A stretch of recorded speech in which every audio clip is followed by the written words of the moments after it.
waajjirri fayyaa godina Shawaa Bahaa daa'imman talaalliin jalqabnee fi talaallii addaan kutan xumursiisuuf sagantaa sosochii hawaasaa jalqabsiisuu gaggeesse.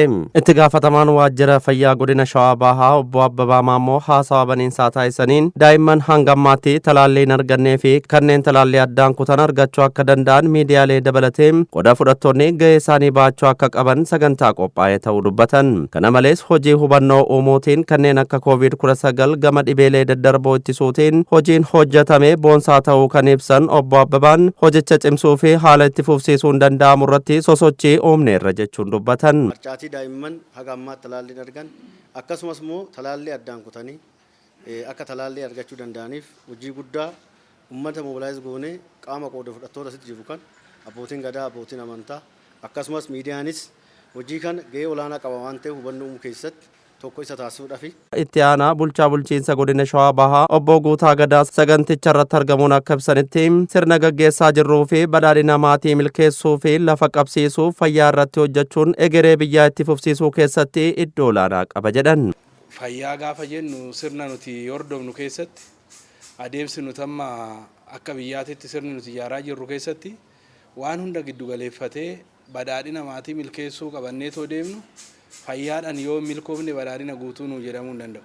Waajjira fayyaa godina Shawaa Bahaatti abbaa adeemsa dagaagina fayyaa maatii obbo Daani'el Luleessaa barreeffama gabaabaa dhiyeessaniin daa'imman talaalchisuun fayyummaa isaanii eeguudha jedhan. Daa'imman fayyaa qabeessaa horachuun immoo egeree biyyaaf waan ta'eef daa'imman umrii talaallii keessatti talaalchisuun dhibeewwan adda addaa miidhaa qaamaa fi du'aatii dhaqqabsiisan ittisuuf kan gargaarudhas jedhan. Dhaabbanni fayyaa addunyaa maal jedha? Daqiiqa 2 keessatti dubartiin tokko hin duuti jedha. Kuni qorannoodhaan addunyaan karratti walii gala jechuudha. Guyyaa tokko keessatti dubartii 800 du'a. Waggaa tokko keessatti 200 fi 80 ol kan ta'an fidu jechuudha. Kana malees dhibee koleeraa fi COVID-19 ittisuuf hojiin cimaan akka hojjetame ibsuun gama talaallii COVID-19tiin sagantaa idileen dhaabbilee fayyaa hunda keessatti waan kennamaa jiru namni hundi talaallii kana fudhachuu akka qabu barreeffama dhiyeessan keessatti qabxii ibsanidha. Hirmaattonni sagantaa tokko tokko yaadaa fi gaafilee kaasaniin akka jedhanitti talaalliin iddoo kennamu kamuu keessatti xiyyeeffannaa addaa kennine hojjechuu keenyaan hojiin boonsaan hojjetamuu dubbatan. Gaggeessaan ajandaa siyaasaa godhate hojii fayyaa akka hojii barnoota akka hojii qonnaatti akka hojii barnootaatti akka hoogganu hojii bal'aadha kan hojjenne waan lafarra jirus qabatamaan waan mul'atu waan uummanni irraa fayyadamaa jiru bal'aan hin jiraata. Haa ta'uti garuu ammas kan hojjenne caalammoo kan nuuf hin jira. Iddoon tursiisa daa'immanii fi haadholii buufataalee fayyaa fi mana hojii kamuu keessatti jiraachuu akka qabu ibsuun sababa da'umsaatiin haati du'uu akka hin qabnee fi dursanii leenjiiwwan ittisaa irratti kennuun cimee itti fufuu qaba jechuun yaada kaasan. Aanaa keenya keessatti hojiileen babal'aan hojjetameera.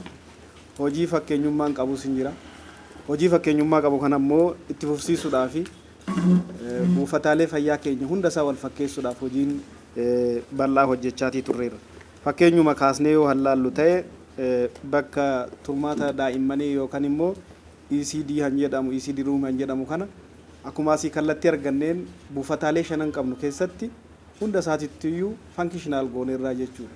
Du'aatii haadholii irratti keessattuu dubartoonni yookaan shamarran umuriin isaanii heerumaaf hin geenye kan itti heerumanii fi da'umsa irratti kan itti rakkatan ta'uusaas keessatti hojiin hojjetame maalinni kan jedhu kana somaan kaasuu barbaade tanan. Yaadaa fi gaafilee hirmaattota irraa kaaniif deebii fi yaada kan kennan itti gaafatamaan waajjira fayyaa godina Shawaa Bahaa obbo Abbabaa Maammoo du'aatii haadholii fi daa'immanii hambisuuf hojii keenya cimsuu fi qindoominaan hojjechuu qabna jedhan.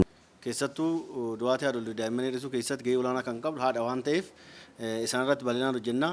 Seektarri kun akka godinattis ta'e akka aanattitti waliin qindoomee hojjenne du'aatii haadholii fi daa'immanii kana sirriitti hir'isuu hin dandeenya. Qixa sirrii ta'een haadholii fi daa'imman tajaajila argachuu qaban akka argatanis dubbataniiru. Daa'imman talaallii akka argatan ogeeyyiin sadarkaan jiran qulqullinaaf xiyyeeffannaa kennanii akka hojjetan dhaamsa dabarsan.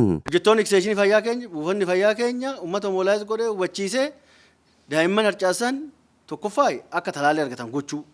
Daa'imman immoo haga ammaa sababa adda addaatiin talaalliin calqabin duula amma gaggeessinu duula labsinee jiran akka seektaraatti ji'oota lamaan kan aanaa irratti ogeessi fayyaa gad bu'uu qaba deeggaruu qaba. Buufanni fayyaa immoo gandatti galuu qaba. Tajaajila kana walqixa ta'e parsantaa 100 xumuree bahuudhaaf kana sirriitti yoo hojjenne gaariidha kan jedhu san aanaaleen illee sirriitti qabattanii kana yoo nu tumsitan yoo nu deeggartan gaariidha. Talaalli irratti inni guddaan amma qulqullinaan kennuudha. kallattii gara fuulduraa kan kennan itti aanaa bulchaa bulchiinsa godina Shawaa Bahaa obbo Guutaa Gadaam iddoo tursiisa daa'immanii fi haadholiif dursa kennuun hojjechuun iddoo kenna tajaajilaa mijataa fi hawwataa gochuun tajaajila fayyaaf barbaachisaa akka ta'e dubbatan. Itti dabaluu yaada ibsaniin kabajaa uummata keenyaaf waan nurraa malu hojjechuu qabnaa tajaajila nurraa barbaadamus qixa eeggamuun raawwachuu qabnaan kallattii kennan. Qulqullinni buufataalee fayyaa fi keellaa fayyaa keenyaa sirriitti yoo xiyyeeffannoo guddaa itti kennine gaarii ta'a. Kana keessatti kenna tajaajilaa keenya ogeeyyiin keenyallee sirriitti ilaalamuu qabu jechuudha. Haadholiin keenya yaalamuudhaaf dhaqanii dhibee biraa baachisanii deemu yoo ta'e ofii isaaniitiif fala argachuu dhaqanii rakkoo biraa itti uumanii geggeessu yoo ta'e ogeeyyiin keenya kun sirrii miti jechuudha.